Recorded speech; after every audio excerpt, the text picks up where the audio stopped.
on that field today? Ask yourself this question. What time is it? Game time! What time is it? Game time! What time is it? Game time! What time is it? Let's go! We made it! We made it! We made it! We made it! And let's go to the house!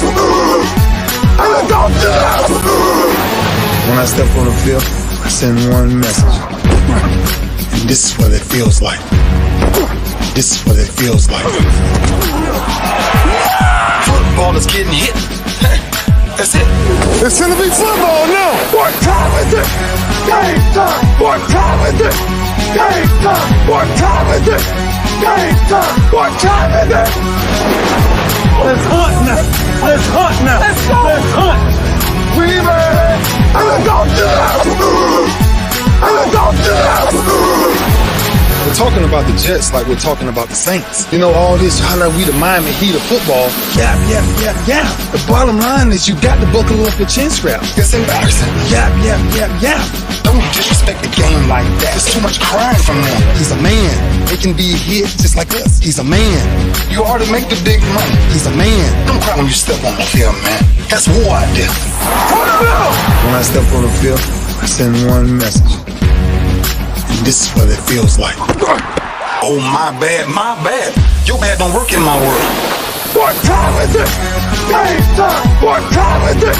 Game time! What time is it? Game time! What time is it? Let's go! Let's go! Let's go! We made it! And let's go to the house! And let's go to the house! It's a wrap. Game over.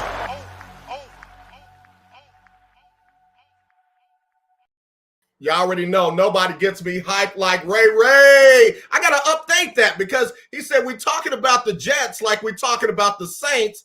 I think the Jets got the best record right now between those two teams. So I might have to call Ray Ray and tell him to update that one for me. But hey, man, y'all already know the deal. It's game time right here on the lunch break, powered by JM&E, streaming live on Roku TV, courtesy of BS3. I'm AJ Jones. It's Winning Wednesday. And man, I got a special guest joining me today who, I mean it, this brother has one of the most amazing resumes. I think he's done a little bit of everything, literally everywhere, and I'm glad to have him. He's a former NFL player. He's a former NFL coach. He is one of the baddest dudes to come out of Mizzou. In fact, if I'm not mistaken, I think they just retired his number. It's James Brock Olivo. How you doing, sir? Hey, AJ, I'm doing great. I tell you, if Ray Lewis doesn't hype you up, then you don't have like a pulse. You don't have a beating heart. You don't have that hype bone in you if that doesn't hype you up, man. You were ready to play again, weren't you? I'm on the edge of my seat. I'm on the edge of my seat. Well, man, listen, I appreciate you making the time for us today. Man, first of all, tell us about you. Tell us about how you got started, how you ended up at Mizzou, how you turned that into them taking the number 27 off of everybody and putting it up where people can see it. So growing up in the state of Missouri, AJ, I was a Tiger fan from the get-go. That was always the team that I rooted for. It was tough times as a child here because in the 80s, the Missouri football program, at least from the mid 80s on until like the early to mid 90s, it was pretty dismal. We were always at the bottom of the Big Eight. It was just it was a down period. And so, but the tried and true, we hung in there. And for me, it was always a goal of mine and a dream of mine, AJ, to play for my state university. Okay.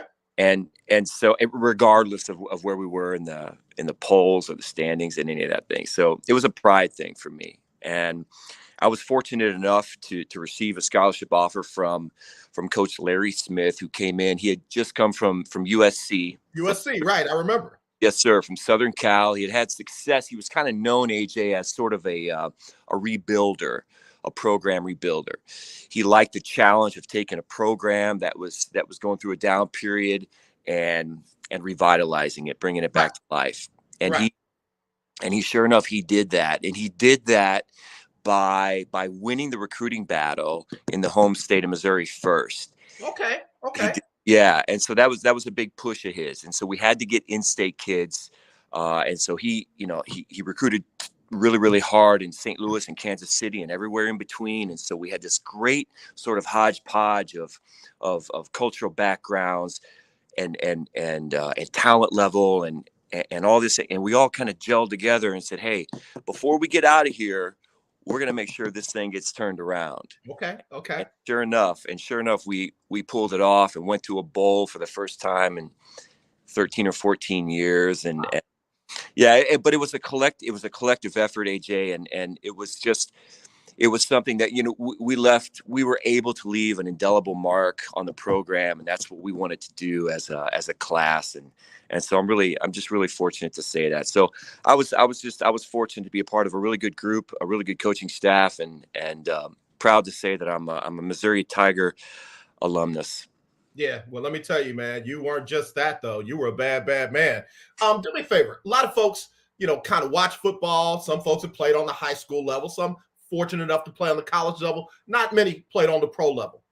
What was it like, that jump from being a high school running back to being a running back in a major conference like you were, and then talk about that jump from college to the pros? The first thing that stands out, AJ, is the speed of the game. Yeah, that's the biggest, correct. That's the biggest difference. And I'd say from high school to major college football, there are two really big changes that you notice immediately. It's the speed and the size, the average size of the player playing against.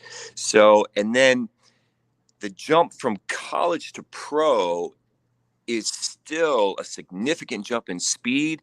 The size, not so much. I mean, there, a couple anomalies here and there, that are just freaks of nature, but you didn't notice the size difference as much. Because, I mean, when you're playing major college football in a Power 5 conference, you're playing, like in our case, we were in the Big 12 at the time. You're playing the Nebraskas, playing the Texases, you're playing the Oklahomas of the world. And so you were playing some large human beings out there. So it was the speed factor and the ability to process, to digest and process the game at that high level, at that high speed. That's what a lot of times you saw, AJ, was the difference maker in a guy making the team and a guy not making the team. Gotcha. And maybe they had parity. Maybe they were equal in talent level, but the guys who could adjust to the speed of the game, together with, obviously the complexity of the NFL playbook and defense and special teams. Yeah, that was the difference.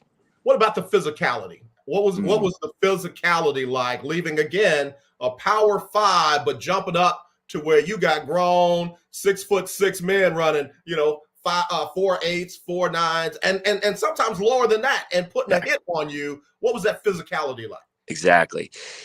Yeah. So, they've done a lot of comparisons over the years, but it's like you're in a small vehicle crash every play. Not so much anymore today. When I was playing, 15, 20 years ago, the offenses were different. Things were set up differently. We were a lot more smash mouth, but that still happens in the NFL. There's still it's still a very physical game. And I'm a big proponent of all the safety measures, but it's still a very physical game, and it will always be, as it should be. Man, that's part of the game of football. That's one of the things that makes it so special, and one of the things that also makes it a game that's really not for everybody. Right, that's true. But that's part of the spectacle of American football, and that's what us as Americans, what we like. Yeah. Obviously done as safely as possible. So, but to answer your question, it's funny. Guys who are really, really fast against the clock, you hear about guys with great 40 times coming out. There's a big time difference between what we call track speed and game speed. And we've all had those teammates, who are like in the off season, AJ, they're killing it in off season conditioning. When we were getting tested in the time, man, they were killing it. And so you project those guys to be really, really good football players. But there's an intangible called courage.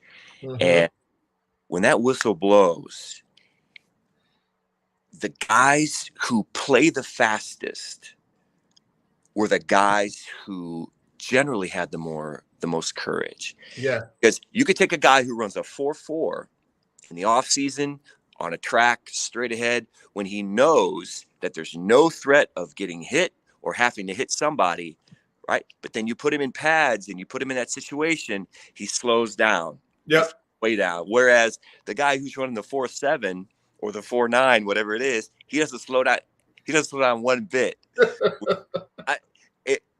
On the contrary, he finds extra gear because he relishes that piece of the game, that physicality of the game. So I hope I answered your question there. But that very well. Very well. Yeah. I'm a former wide receiver, played at Tulane, and back then, if you could come across the middle, you got reps, you got playing time.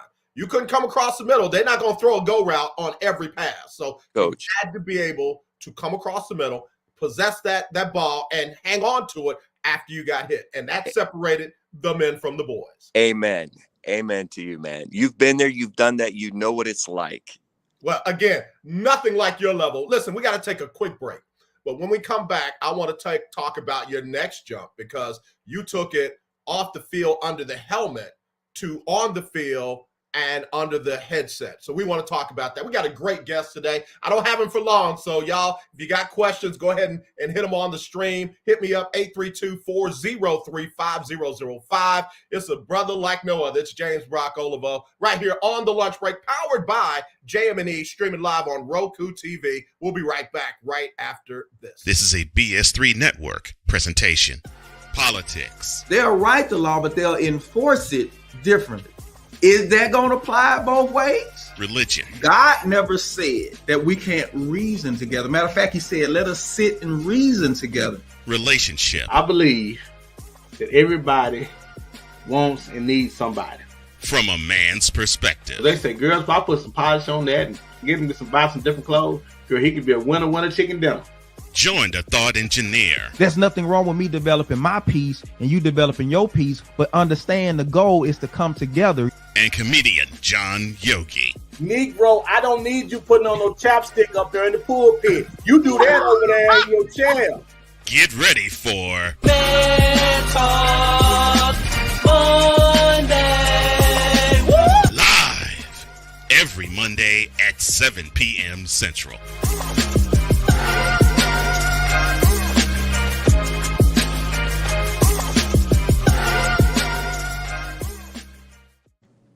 One of the most provocative shows in the BS3 Network family, Man Talk Monday. Let me tell you, if you are faint of heart, don't tune into that show. But if you got good, thick skin and want to talk about anything and everything, Man Talk Monday is the show for you. They swept all of the awards in the BS3 awards show that we had just a couple of months ago. And again, it's a great show. So again, download BS3 TV on your Roku streaming device. You'll thank me later. It's great content. All right, I'm back on Winning Wednesday with a winner who's done it as a player, who's done it as a coach, and he's done it all around the world. Coach James Brock Olivo, let me ask you a question. How in the heck did you become a coach in football overseas? Well, that kind of ties into my family heritage. Part of my family heritage, AJ. On my father's side, I'm of Italian heritage. Okay. And so growing up, I heard my grandparents speaking Italian in the house, and I was like, what the heck is this? And so I became really interested in my Italian heritage. And so when I retired as a player, I made it a point of mine to travel to Italy, to get to know my culture, to find out where my ancestors on that side of my family came from. Okay. And I have a daughter named Sophia who lives in Italy right now, who should have done her homework.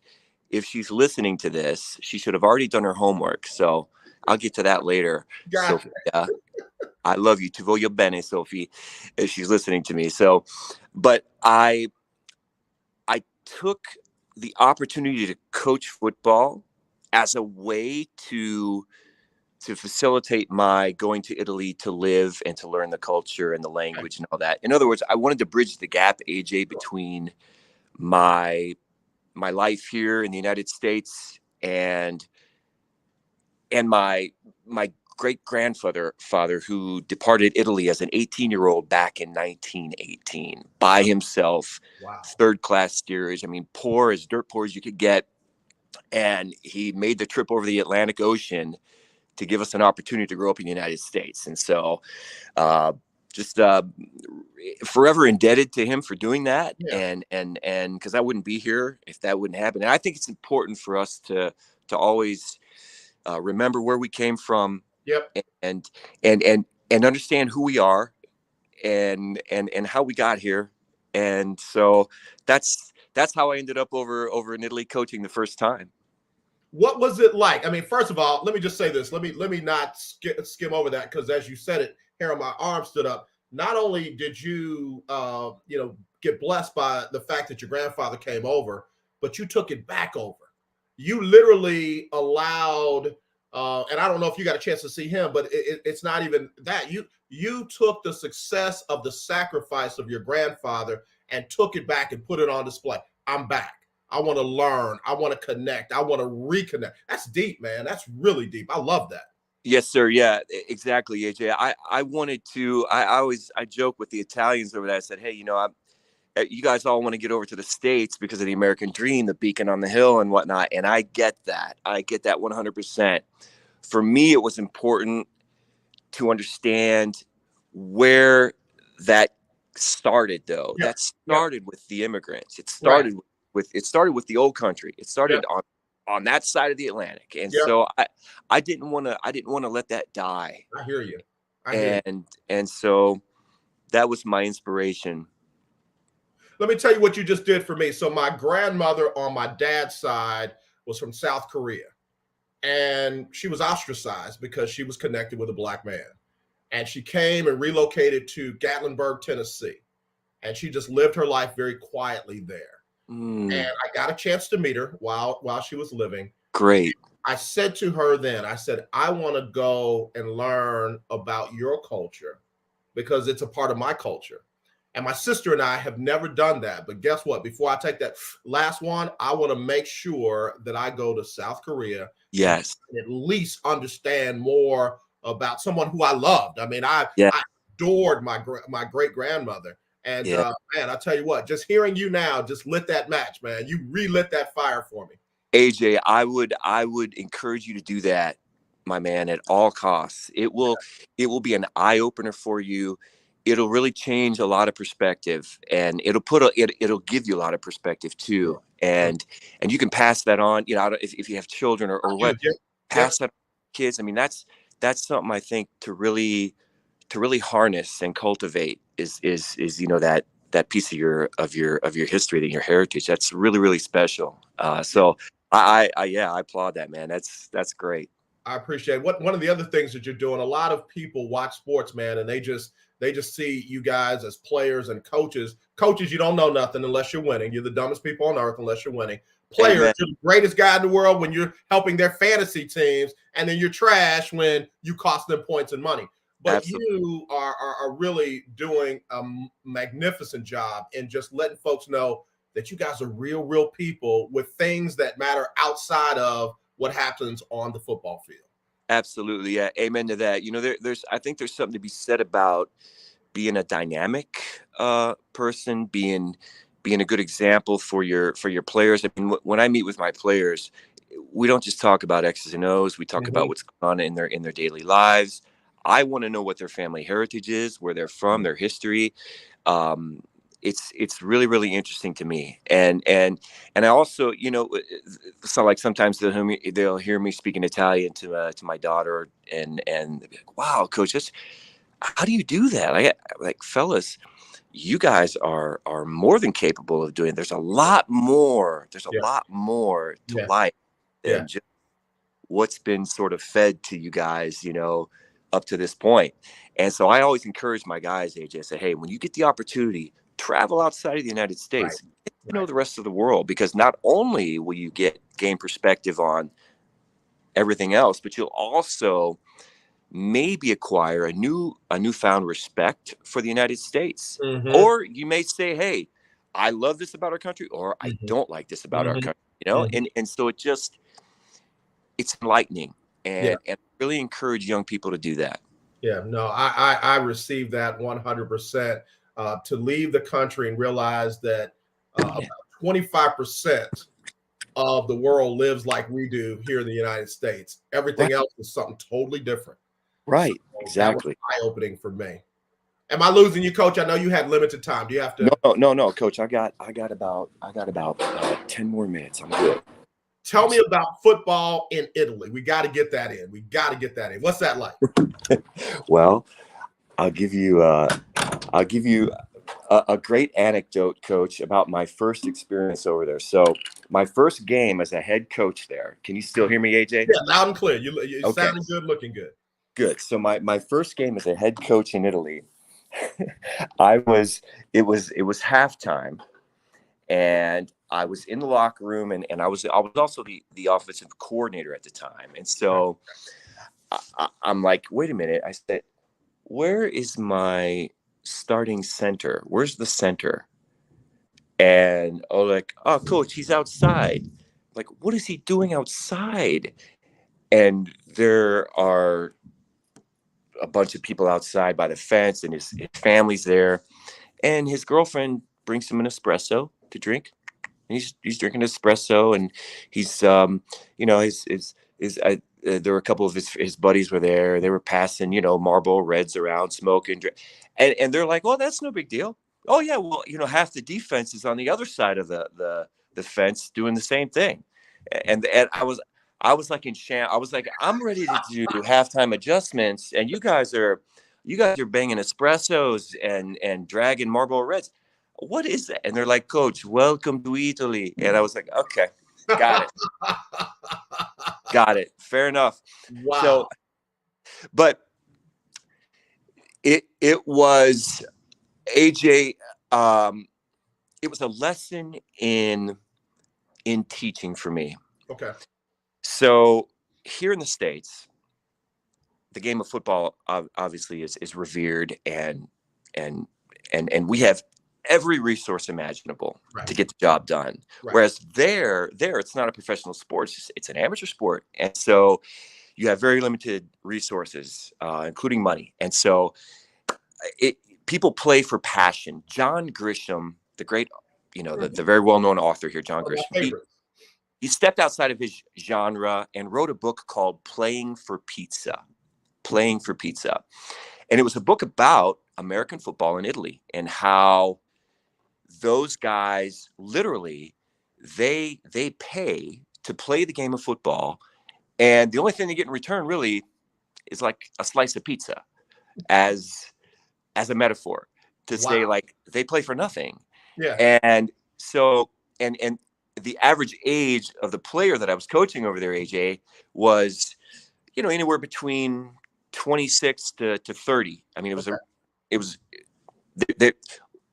the average Italian doesn't discover the game of football, or didn't when I was there, until the age of like 20. So you're talking about taking a sports society that's used to soccer and maybe rugby, and introducing them to the most complex game in the world, strategy wise. And so the learning curve is huge for them. So patience in learning. I really had to get back to, teaching the ABCs of the fundamentals. So for me, it helped me immensely as a teacher. And I'm a big proponent of even not even using the word teach. It's about learning, not about teaching. Right. So that was great for me. It was invaluable for me, as far as coaching. And not to mention, the Italians are some of the most hospitable people I've ever been around. I mean, once they're in your corner, my gosh, I mean, you are, you're family to them, and they love you forever. And so I've made lifetime friends.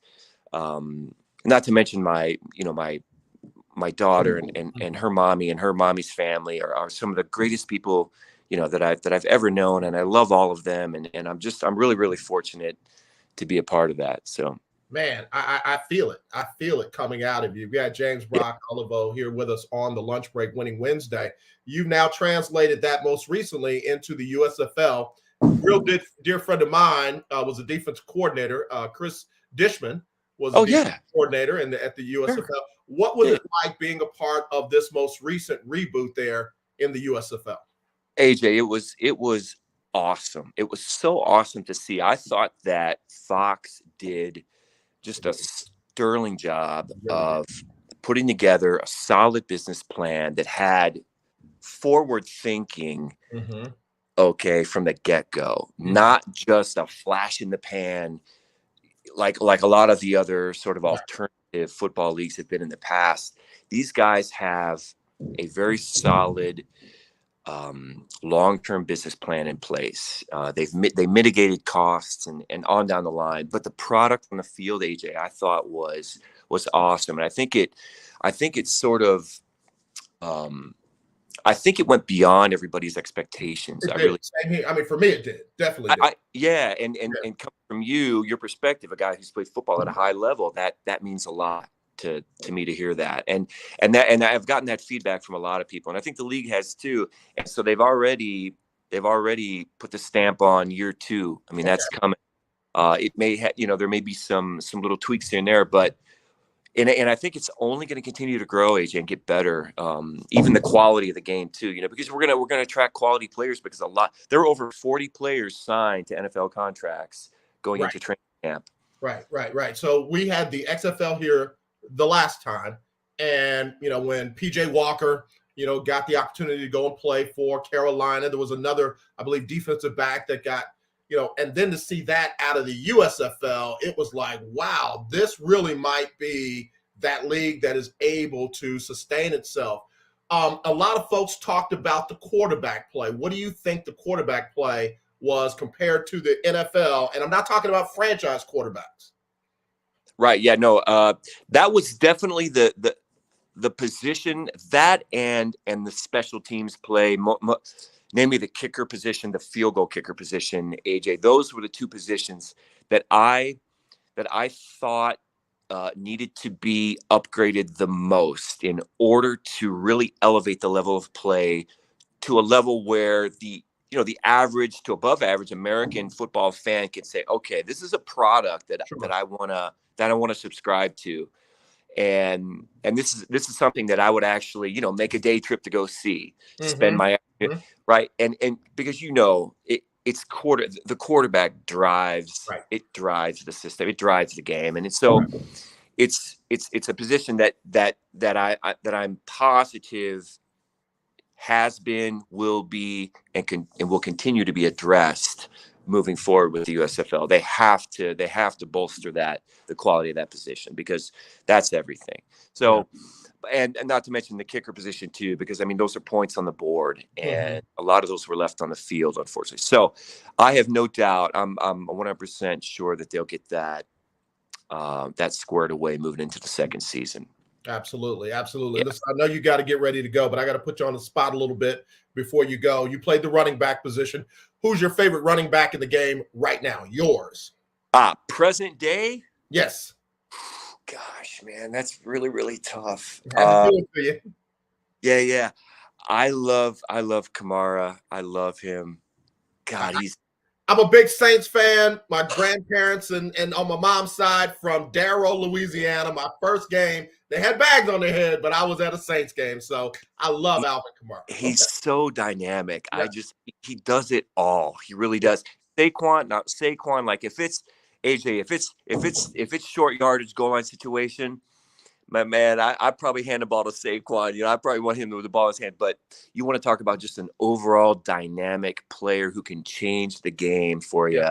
That's Kamara, man. He's something special. Man, I tell you, I hate that you've got to go, but we're going to have you back, man, especially. So are you going back to the USFL? What's the plan for you now? That's a great question. I don't know yet, AJ. So I'm currently coaching college football here at Washington University in St. Louis. And so when the next NFL and NCAA hiring cycle begins, nobody ever knows where they're going to be. This is such a volatile career, if you will. And so you just sort of, you kind of wait and see how everything unfolds and to find out where you're going to end up next. But if the opportunity would arise, absolutely, I would go back to the USFL. I had so much fun, learned a ton, and had a great time. So, and had really good players and worked with some great coaches. It was a really, really overall very positive experience for me, and would love to go back if the opportunity presented itself. Well, man, I tell you what, again, thank you for the time. We'll be keeping up with you. Let's stay connected. And man, again, you are phenomenal. James Brock Olivo right here with us on the lunch break. Have a great rest of your day, man. We'll talk soon, okay? You too, AJ. Thank you, sir. I appreciate it. Take care. All right. Blessings, man. I tell you what, I really enjoyed that. Y'all look him up, follow him. This brother is for real. He's done it all over the country, all over the world. He's done it in Italy. He's done it in the NFL. He's done it in college. He's done it in the USFL. I love cerebral dudes like him. He is definitely somebody that I'm so glad to have had on the show, and I'm definitely going to be bringing him back. All right, y'all, let's transition. Got to take a break, but when I come back, I've got to give you power rankings for quarterbacks in the NFL. I've got to give you SWAC power rankings, and got to tell you how you can win $50 this week in the Lunch Break Weekly, Keeping Up with the Joneses Pick'em Challenge. All right, we'll be right back right after this. A message from BS3. Alicia. You can't hold somebody to that standard if you haven't voiced what you want and what you're needing from that. Mika. If you're not communicating expectations, you're waiting for your feelings to be hurt. Nicole. Yeah. A lot of people don't want to take the time out to be alone and to get themselves together. Ivan. You got to be willing to work through stuff. And from the jump street, y'all done had problems. Maybe you don't need to be working through those. BS3 Network proudly presents Queen 3 and King podcast.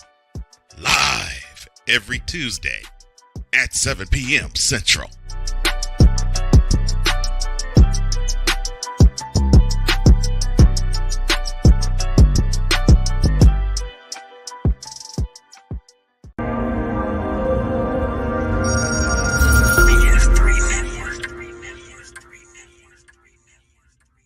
BS3 Network, changing the way you watch TV.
Changing the way you watch TV. I'm telling you, they doing it. They doing it big. Let me change that they to we. We changing it. We doing it. We doing it big. Got a chance to hang out with the Brain Trust this past Saturday in Dallas-Fort Worth. Ivan Dawkins, King Dog, bruh, I bow down to the king. Ben Sutter III, brother, I mean it. Y'all are amazing. I thank y'all for letting me be a part of the family. Download BS3 TV on your Roku streaming device and just say, AJ wasn't lying. That's all you got to do. Just tell the truth. Shame the devil. It's got good stuff. All right. Man, real quick. Let me do something real quick before I get off of that. James Brock Olivo. First of all, he goes by Brock. And as a player, he played for the 49ers, the Detroit Lions, and the Marines Lazio. As a coach, He coached the Bologna. I knew I was going to say it wrong. The Warriors over in Italy. He coached for Marines Lazio. He coached again another team in Italy.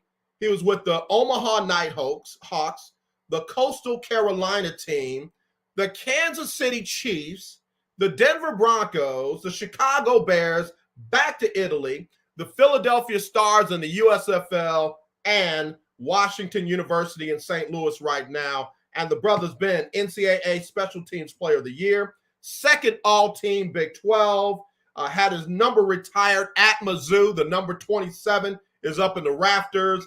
And Missouri Tigers all-time leading rusher. Let it sink in. Let it sink in. And he is cerebral. That's why me and him connected like crazy. We connected like crazy because I like this right here. You can do a lot with this, but baby, when you can work this right here, you got me. You got me. So anyway, got to give some love to Brock. Thank him for making time. Appreciate all the love. Ben Sutter III, thank you for that. Keith Hennick, thank you for that. Keith Hennick said, I remember him well. That's all right, Keith. That's all right. Hey, Tavonda Brown, what's up, sis? It's so good to see you. You know, give my love to the family. Always good to see you drop in with us on the lunch break. All right. You know, the week is on the books. The week is on the books. You know, there was some surprises. There was some upsets. There was some, we figured as much. San Francisco was a surprise. It was a surprise. Kansas City manhandling, the way that they did. That was kind of a surprise. Tom Brady and them, we got to figure out what we going to do. But let me give you the quarterback rankings through week number 4. Quarterback rankings through week number 4. And I'm going to tell y'all now, there's some surprises. We got a new champion. We got a new champion in my Futures voice from 8 Mile. Here we go. Number 1 right now this week. He did play, even though he got hurt. He did play at number 1, Tua Tagovailoa with a 109.9 passer rating and completing over 70% of his passes before he got hurt. There are a lot of people wanting Tua to hang him up, but I got to give him love. He gave it all while he was out there on Thursday night. At number 2, the Red Rifle man himself, talking about Andy Dalton. He's still hanging around. He is the backup quarterback for the New Orleans Saints. Jameis Winston was banged up. Andy Dalton made the most of his opportunity, even though it came in a loss. Got to give Big Dalton some love. Final rankings for him, 108.6, 71% completion percentage. And then last time's number 1, Pat Mahomes. He did some great things, but again, I go by passer rating, and he comes in at number 3 at 108.4, still completing 66% of his passes. Now, number 4 is a surprise to everybody. Number 4 is a surprise to everybody except for him and maybe his coach, Geno Smith. Y'all laughed at him over the butt fumble and all these other kind of things, and all Geno's doing is living his best life right now. Comes in at number 4 on the lunch break quarterback power rankings with a rating of 108, 77% completion rate in week number 4. At number 5, the guy that they need to pay that man, because if you don't, they definitely going to pay him somewhere else, Lamar Jackson. Man, he should have won that game, and it wasn't because he didn't have what it took to win that game. Harbaugh let him down. Coach Harbaugh let him down a little bit, but a passer rating of 105.1, 65% of his, but he can't throw the ball. 65% completion rate. Leave me alone. Number 6, Justin Herbert. I saw that up close and personal. He balled out against the Houston Texans. Passer rating of 102.2, completed 67% of his passes. Number 7, the dude that a lot of folks just left for dead, Jared Goff, looking a whole lot better than Matt Stafford right now in LA. Jared Goff, 100.2 passer rating, completed only 58% of his passes, but if I'm not mistaken, they got to win. Did they not? Or did they not? I don't think they did. Hold on, you know what? Now I got to check myself. Now I got to check myself. Did Detroit win this week? Week 4, the Lions. Heck no, they lost to Geno on them, 48-45. But Stafford Jared Goff threw for 378, 4 touchdowns, and only 1 INT. So that's why I was kind of hyped on him. He balled out. Number 8, everybody's favorite quarterback. Folks have already given him the MVP. Josh Allen comes in at number 8, passer rating of 101, 67% of his passes. At number 9, we got – wait, what did I do? I did something wrong. Jared Goff and Trevor Lawrence were tied at number 9. Let me go talk about Trevor Lawrence for a second. 99.9 completion rate, 66% of his passes. At number 11, we got Jalen Hurts. I got to get on my interns. They messed that up. At number 11, we got Jalen Hurts. Again, another guy that folks say, well, he can't play from the pocket. He's a running back playing quarterback. Miss me on that. All they are right now is arguably the best team in the NFC, and it is mostly because of him. That defense got something to say about it, too. 99.6% passer rating, 67% completion rate. The boy's balling, and he's above Tom Brady, arguably the best quarterback to ever play. Let me just say on a sensitive note, man, I am hurting for Tom Brady and Giselle. And no, I don't care how much money they make. I don't care how they are celebrities. I wouldn't wish divorce on an enemy. And I mean that sincerely. I'm hurting for Tom Brady and Giselle and their children. So I mean that sincerely. Tom Brady comes in at number 12, 97.6 passer rating, 68% of his completion rate. At number 13, Cooper Rush, first Dallas Cowboy quarterback to win his first 4 starts. Again, I'm not on him replacing Dak. If he does, so what? It's business. Dak will be fine, but Cooper Rush is balling out right now. 95.9% passer rating, 61% completion rate. And there's Drama King. Now, I'm not giving him his real name. On my show, that's his name. Drama King. Drama King. D-R-A-M-A King. 95.6 rating, 69% completion rate. He is still one of the most accurate quarterbacks I've ever seen in my lifetime. And you know what? Making an appearance in the top 15 finally. Welcome to the party, Ryan Tannehill at number 15, 93.8% passer rating and 66% completion rate. So there you go. That's my top 15 on the lunch break. Man, I sure hate that we had that little snafu in there. But anyway, let me take it down. We'll be right back. I got to take another break. When I come back, we'll go power rankings with the SWAC. SWAC power rankings, because there's going to be some very interesting games in the SWAC this weekend. I'll tell you about all that when we come back right here on the lunch break, powered by JM&E, streaming live on ROKU TV. What do you get when you watch or listen to the Life Happens podcast? Well, I'll let them tell you. Kim and I are both ministers of the gospel, and what Life Happens podcast is a beautiful balance by simply taking our spirituality with real life and merging it together to create a beautiful balance. And that's what we do. BS3 Network proudly presents Life Happens podcast, where Christianity and life intersect. Live every Wednesday at 7 p.m. Central.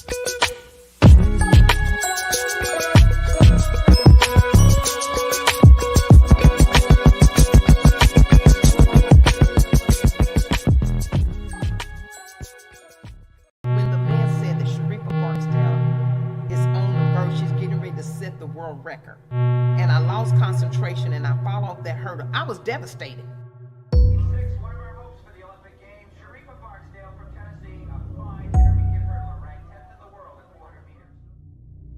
Posición game ball de Canadá, dominando la prueba, y la estadounidense Sharifa Baxdale está en. When I fell over that hurdle, it ended my career. And then all of a sudden, my coach grabs me by the throat. And I was going through some paperwork and seeing that he had spent 10 years in prison. And I was just like floored. It turned to domestic violence. I was terrified. So if I left, I don't know if I was going to die. My family family didn't know if they was going to get a phone call to say that Sharifa was dead. 8910 radio, I said a vehicle took a shot at me. Southbound on East 95th. Broke the U.S. record in the 400-meter hurdles. Represented the United States of America. Imagine being on the biggest, fastest roller coaster that you have ever been on. That's the way my life was for 20 years.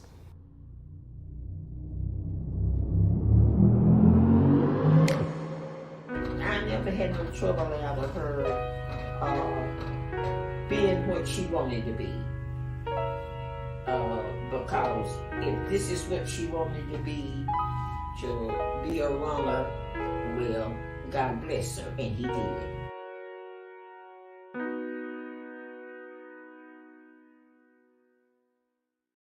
Oh, y'all already know how I feel about that one. Man, that is a project that I'm just blessed to be a part of, and I cannot wait till it hits the screens and streams. So stay in tune for The Last Hurdle, a true Olympian story, the life of Dr. Sharifa Barksdale. Look her up. Look her up. You'll see what I'm talking about.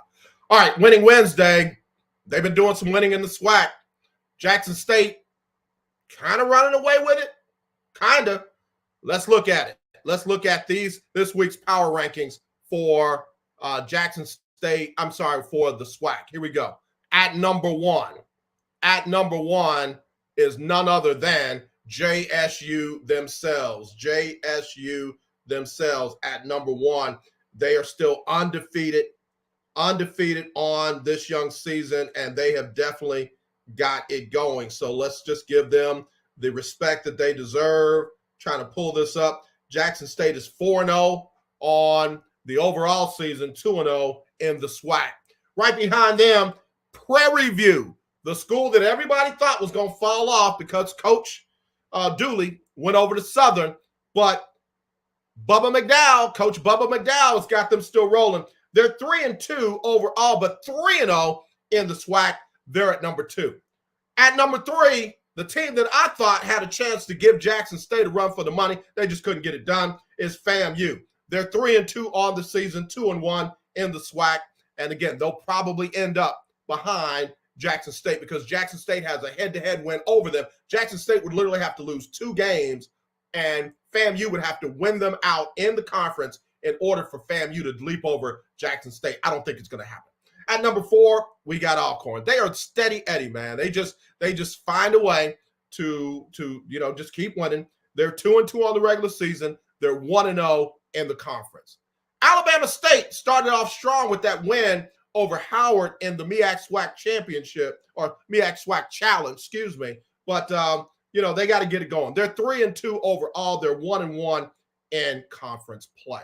And then you've got Southern. Southern is an anomaly for me.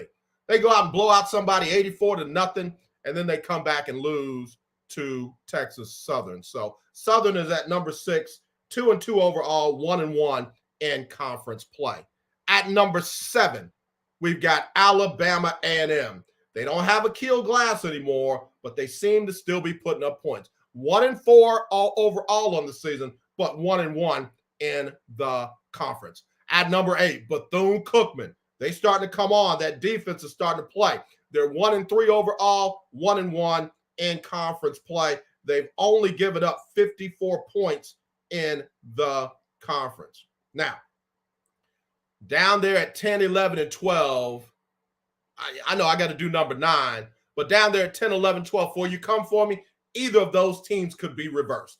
Either of those teams could be reversed. At number 9, though, we got Arkansas Pine Bluff. Pine Bluff started off real strong, 2-3 on the season, but then they're 0-2 in the conference. 0-2 in the conference. I gave them love over a team that has 1 win in the conference because they've got a better record overall. That's why I've got Arkansas Pine Bluff above Texas Southern. At number 10, Texas Southern. Texas Southern got that 1 win over Southern in the conference, but they're 1-4 on the season. And I don't know, people want to say they look good. Do they? Do they really? And coach has got to get it together at TSU. Grambling, what is going on? What is really happening? The Grambling Tigers are 1-4 on the season. They are 0-2 in the conference. and Hugh Jackson, bro, they're going to give you some time, but not a lot of time. You got to get it together. The team that I thought would be higher and better is Valley. They are down in that last spot. They're 0-5 on the season, 0-2 in the conference. And I know they're lacking scholarships, they're lacking facilities and money and all that, but they got to get better. They've got to find a way to get better. So those are the power rankings. Let me go through them one more time. Number 1, Jackson State. Number 2, Prairie View. Number 3, FAMU. Number 4, Alcorn. Number 5, Alabama State. Number 6, Southern. Number 7, Alabama A&M. Number 8, Bethune. Number 9, Pine Bluff. Number 10, Texas Southern. Number 11 is Grambling. And number 12, Mississippi Valley. All right. So let's talk about some of the games in the SWAC when we come back. We'll be right back right after this on the lunch break, powered by JM&E, streaming live on Roku TV, courtesy of BS3 TV. This is a BS3 Network presentation. I want to show that attainability. I want to show the accessibility of this kind of lifestyle. From social media to having conversations with friends and family, you always have to put on face and say face. What brings a smile to my face is the one person that totally believes in me, and that's my beautiful wife, Jody. I just had to stop because I didn't value myself. I didn't love myself. And it's like, I have to learn to love myself. Changing the world one conversation at a time. This is Revelations.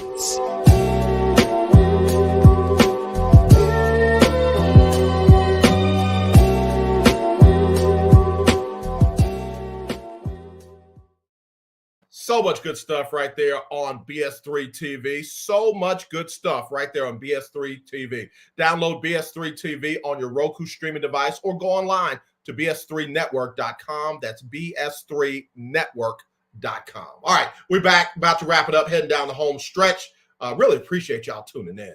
Really appreciate y'all tuning in. All right, so here are the games this weekend. Florida State is going to take on South Carolina State. That's a former MEAC matchup. Florida A&M. Come on, AJ. FAMU going to take on South Carolina State. FAMU now in the SWAC. South Carolina State, of course, was the cream of the crop in the MEAC last season. Not doing so much of that this season. It is North Carolina Central's conference to lose. But again, going to be a good matchup Saturday at 1 between FAMU at South Carolina State. Grambling, can y'all beat Alabama A&M and Alabama A&M? We'll find out this Saturday at 1 Central. Texas Southern going up to Arkansas Pine Bluff. This will tell me if I was right about putting Pine Bluff one slot ahead of Texas Southern. If Texas Southern loses to Pine Bluff, I don't care if it's on the road. Hear me when I say y'all got to look at your head coach and y'all got to look at making some changes. I'm sorry, that's just the way it is. And then Jackson State playing Alabama State at Alabama State for Alabama State's homecoming. Coach Prime is not happy about that. Coach Prime is like, wait a minute. You scheduled us for your homecoming? I get what they were thinking. I get what the athletic director, what the head coach, what the athletic department was thinking. We will sell out our homecoming if we get Jackson State. But, I almost cussed. Are you kidding me? Man, don't be surprised if Jackson State puts up 70. Don't be surprised if J State puts up 70 just because. That's all I'm saying. I'm not being petty. I'm not being mean. I'm just like, hey, be careful what you ask for. You just might get it. Then you've got Southern heading up to Prairie View. Former head coach Eric Dooley going back to his former team, the Prairie View Panthers, as the new head coach of the Southern Jaguars. I think Prairie View is going to run wild on them on that. Again, I don't think there's love lost. I don't think that they hate Coach Dooley. I think they appreciate what Coach Dooley has done for the school. But I think they also going to say, well, he ain't going to come back and win in our house. Prairie View's going to win that one. Prairie View runs the ball far too good for that Southern defense. I got Prairie View by double digits. All right, then you got Bethune at Tennessee State. Tennessee State is 0-4. They just lost to a Division II school.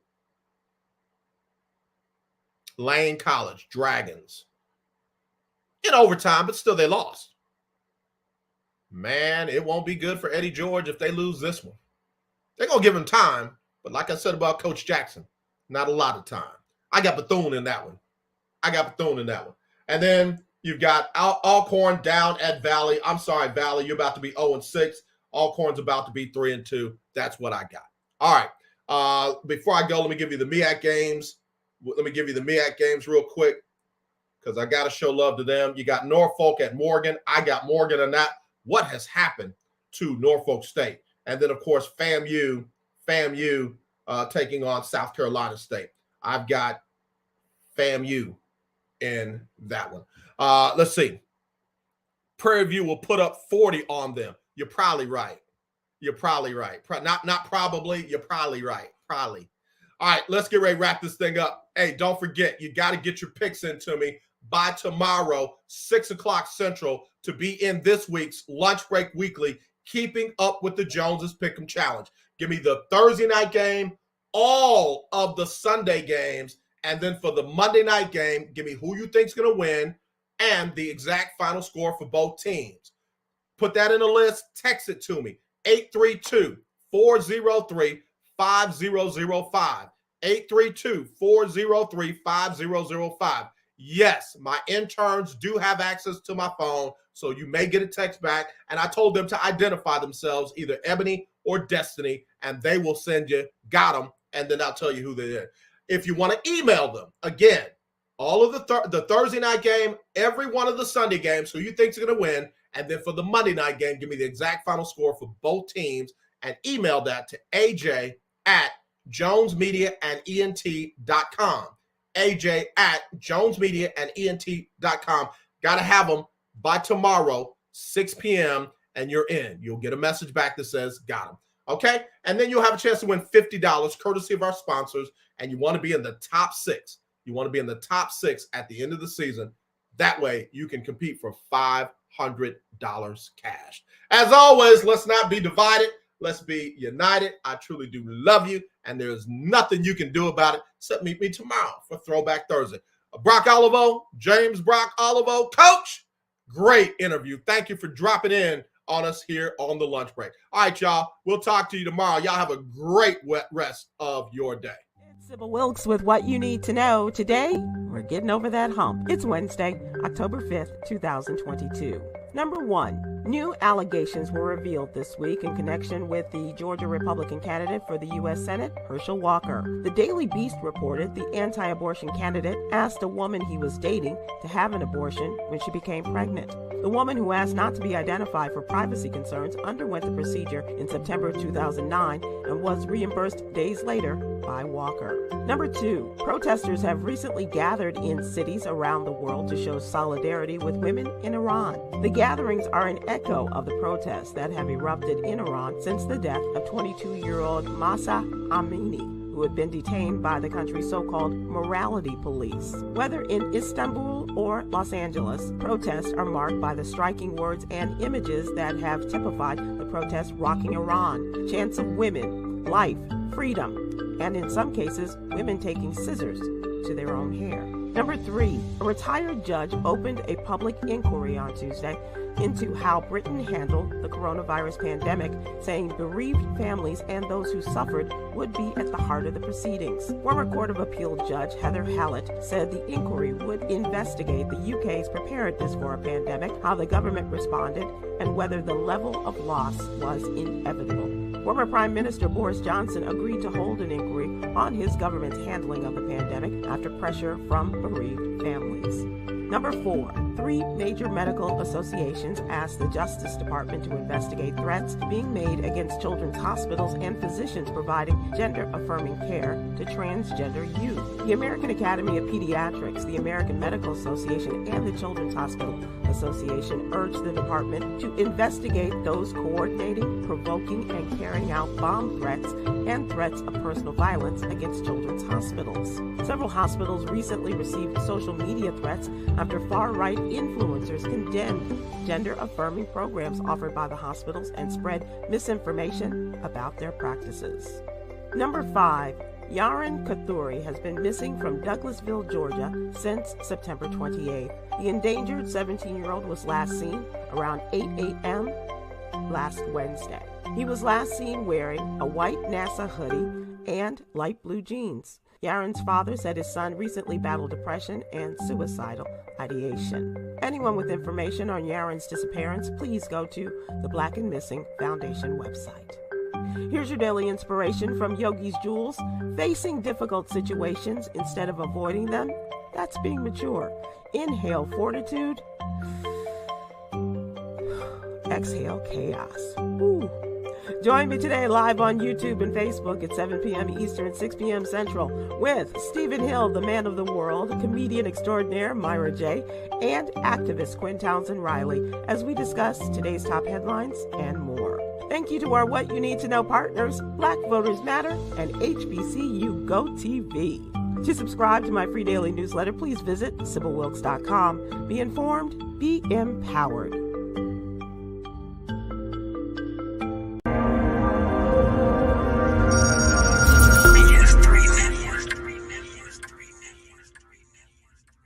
BS3 Network, changing the way you watch TV.